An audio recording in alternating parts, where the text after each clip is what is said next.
뇌졸중의 개념. 안녕하십니까? 본 영상물은 뇌졸중에 대한 이해를 돕기 위해 제작되었습니다.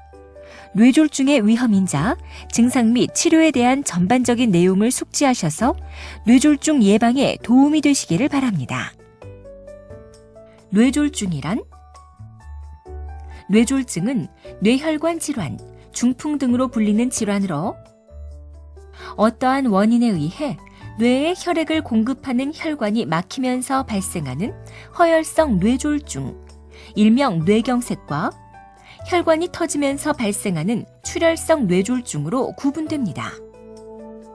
뇌졸중이 발생하면 뇌의 특정 부위가 손상되면서 해당 부위의 뇌세포가 담당하던 기능에 장애가 발생하기 때문에 손상 부위에 따라 다양한 이상 증상이 나타납니다. 뇌졸중은 전체 사망 원인의 2위, 60세 이상의 사망 원인의 1위를 차지할 만큼 중요한 질환으로 전 세계적으로는 대략 매 15분마다 1명이 뇌졸중으로 사망하고 있습니다. 뿐만 아니라 뇌졸중은 해가 갈수록 발생률이 증가하여 2030년이 되면 약 22만 5천 명의 뇌졸중 환자가 발생할 것으로 추정될 만큼 폭발적인 증가가 예상되고 있습니다. 뇌졸중의 위험인자. 뇌졸중을 예방하기 위해서는 뇌졸중의 발생 위험을 높이는 위험인자에 대한 이해가 필요합니다. 본인이 조절할 수 없는 위험인자. 뇌졸중의 발생 위험률은 남성이 여성에 비해 높으며 나이가 많을수록 뇌졸중의 가족력이 있을수록 높아집니다. 본인이 조절할 수 있는 위험인자. 앞서 설명드린 위험인자는 개인이 어떻게 바꿀 수 없는 위험인자인데 반해 다음의 위험인자들은 본인의 노력이나 적절한 치료를 통해 충분히 조절할 수 있는 위험인자이므로 이러한 위험인자를 사전에 점검하고 개선하는 것이 중요합니다. 흡연. 흡연을 한 사람은 안 한 사람에 비해 뇌경색이 약 1.5배에서 2배, 뇌출혈이 약 2배에서 4배가량 잘 생깁니다. 고혈압. 고혈압은 뇌졸중의 발생 위험을 3배에서 4배 증가시킵니다. 당뇨병. 당뇨병은 뇌졸중의 발생 위험을 2배 정도 증가시킵니다. 고지혈증. 콜레스테롤 등 혈액 내의 지방 성분이 비정상적으로 높은 고지혈증은 뇌졸중의 발생 위험을 2배 정도 증가시킵니다. 심장질환 및 심방세동. 심장질환이 있는 사람은 뇌졸중의 발생 위험이 2배 정도 증가하는데 특히 심방이 불규칙하게 떨고 있는 심방세동이 있는 사람은 심방 내에 혈류가 정체되면서 혈전이 발생. 이것이 동맥을 따라 이동하면서 뇌혈관을 막을 수 있기 때문에 뇌졸중의 발생 위험이 3배에서 4배 정도 증가합니다. 뇌졸중의 증상. 뇌졸중의 증상은 뇌졸중의 양상이나 손상된 뇌의 부위에 따라 다양하게 나타날 수 있는데 대표적인 증상에는 다음과 같은 것들이 있습니다. 마비 증상.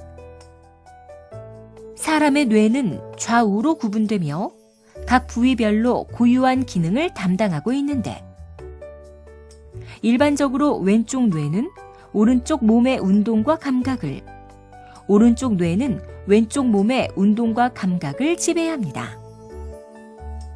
출혈성 뇌졸중이나 허혈성 뇌졸중에 의해 운동 또는 감각을 담당하는 뇌의 특정 부위가 손상되면 해당 부위의 운동이나 감각이 마비되면서 한쪽 얼굴이나 팔, 다리에 힘이 빠지거나 감각마비 또는 감각 이상 등이 발생하는 편마비, 일명 반신마비가 나타날 수 있으며 손상 부위가 작은 경우에는 특정 부위에만 마비 증상이 나타나기도 합니다.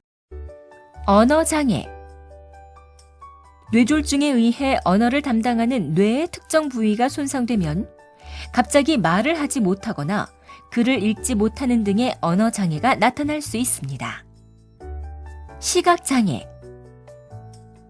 시각을 담당하는 뇌의 특정 부위나 눈을 움직이는 근육을 담당하는 뇌의 특정 부위가 손상되면 시야 이상이나 갑자기 한쪽 눈이 보이지 않는 증상, 물체가 두 개로 보이는 복시 등이 나타날 수 있습니다. 어지럼증. 환자에 따라서는 어지럼증이나 몸의 중심을 잡지 못하고 쓰러지는 증상이 갑자기 나타날 수 있습니다. 의식 저하. 뇌병변이 발생한 부위에 따라서 계속해서 잠을 자려 하거나 의식이 몽롱한 증상이 나타날 수 있으며 심할 경우 완전히 의식을 잃고 혼수 상태에 빠질 수도 있습니다. 두통. 환자에 따라서는 뇌졸중으로 인해 갑작스런 두통이 발생하기도 하는데 특히 출혈성 뇌졸중의 경우 이전에 경험해보지 못했던 극심한 양상의 두통이 갑자기 나타나기도 합니다. 뇌졸중의 후유증. 뇌졸중이 발생하였을 때 적절한 치료가 신속히 이루어지지 않으면 신체 마비나 언어 장애, 성격 변화나 치매, 물이나 음식을 잘 삼키지 못하는 연하곤란, 마비 부위의 통증이나 대소변을 가리지 못하는 증상 등 다양한 후유증이 남을 수 있습니다.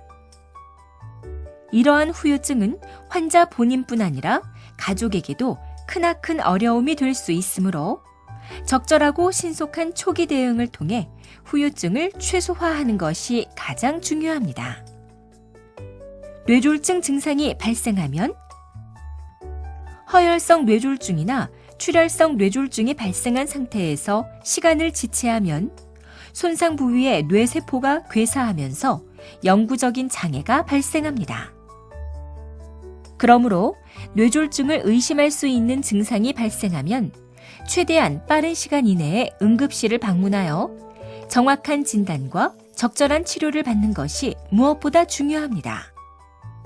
한편 환자에 따라서는 허혈성 뇌졸중 증상이 발생하였다가 24시간 이내, 일반적으로는 수분에서 1시간 이내에 사라지는 일과성 뇌허혈, 소위 미니 뇌졸중이 발생하기도 합니다. 이것은 뇌졸중의 전조 증상으로 2일 이내에 진짜 뇌졸중이 발생할 위험이 높기 때문에 증상이 호전되었다고 안심하지 말고 가급적 빨리 미니 뇌졸중 클리닉을 방문하거나 큰 병원 응급실을 방문해야 합니다. 지금까지 뇌졸중의 개념에 대한 전반적 사항을 설명드렸습니다. 감사합니다.